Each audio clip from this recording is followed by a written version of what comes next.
nama saya Muhammad Fajri Nasution. Saya dari Prodi Sistem Informasi semester 5 dengan NIM 2236037. Di sini saya akan menjelaskan prinsip-prinsip konflik. Konflik adalah hal yang normal sebab konflik adalah bagian tak terpisahkan dari integrasi manusia. Ini bukan selalu pertanda buruk, melainkan peluang untuk pertumbuhan dan pemahaman yang lebih dalam.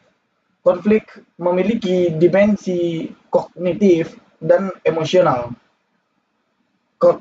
Konflik tidak hanya melibatkan perbedaan pendapat, tetapi jika melibatkan emosional seperti marah, kecewa, atau frustasi, keduanya sama-sama penting untuk dapat dipahami. Konflik dapat dikelola. Kenapa konflik dapat dikelola? Sebab konflik tidak harus selalu berujung pada permusuhan. Dengan keterampilan komunikasi yang tepat, konflik dapat dikelola secara konstruktif. Konflik dapat membawa dampak positif dan dampak negatif. Kenapa dikatakan dapat membawa dampak positif dan dampak negatif? Sebab konflik dapat memperkuat atau melemahkan suatu hubungan tergantung bagaimana kita menghadapinya. Kemudian, konteks dan pengelolaan konflik. Konteks berpengaruh cara kita memahami dan merespon konflik dipengaruhi oleh budaya dan situasi tertentu. Yang kedua yaitu pengelolaan konflik. Konflik dapat dikelola secara konstruktif dengan keterampilan komunikasi yang baik dan benar. Kemudian, mencari pasangan secara online. Yang pertama, ruang yang nyaman. Kenapa dikatakan ruang yang nyaman? Sebab lingkungan online memberi ruang yang lebih nyaman bagi individu pemalu untuk mengekspresikan diri. Kemudian yang kedua, fleksibilitas. Proses pencarian pasangan dapat dilakukan kapan saja dan di mana saja, lebih fleksibel, lebih mudah digunakan dimanapun dan kapanpun. Kemudian yang ketiga yaitu pilihan yang luas. Platform online menawarkan akses ke lingkaran sosial media yang lebih luas seperti Facebook, Instagram, TikTok, WhatsApp, dan lain-lain sebagainya. Kemudian di situ kita memiliki tantangan dalam hubungan online, yaitu membangun hubungan yang mendalam.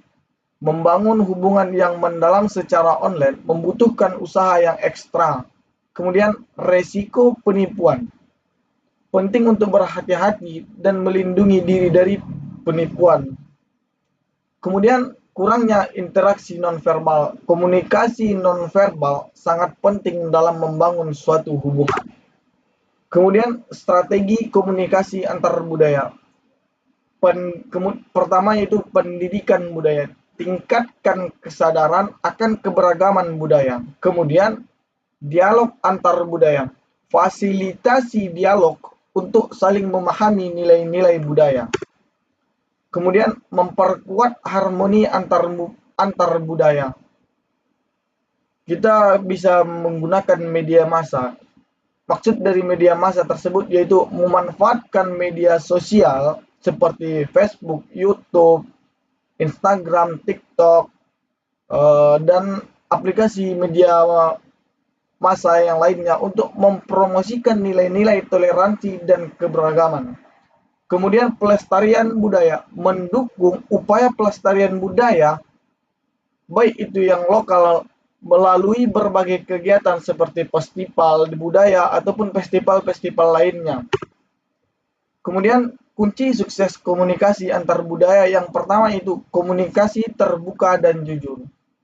Kenapa komunikasi terbuka dan jujur adalah kunci sukses komunikasi antar budaya? Sebab komunikasi yang terbuka dan jujur termasuk mengakui potensi kesalahpahaman yang muncul dari perbedaan budaya adalah kunci.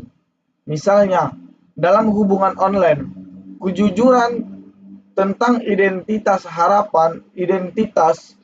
dan harapan sangat penting untuk menghindari konflik seperti yang dibahas sebelumnya. Kemampuan untuk menyampaikan kritik konstruktif tanpa menimbulkan penghinaan juga sangat dibutuhkan. Yang kedua yaitu empati dan perspektif. Empati melampaui sekedar memahami kata-kata. Ini tentang merasakan situasi dari sudut pandang orang lain dengan mempertimbangkan latar belakang budaya mereka. Contohnya dalam mengelola konflik antar budaya seperti yang diuraikan dalam slide sebelumnya. Empati membantu kita untuk melihat situasi dari sisi orang lain dan mencari solusi yang adil. Itulah presentasi dari saya, cukup sekian. Tadi saya buka dengan salam, sekarang saya akhiri dengan wabillahi taufiq wal hidayah. Wassalamualaikum warahmatullahi wabarakatuh.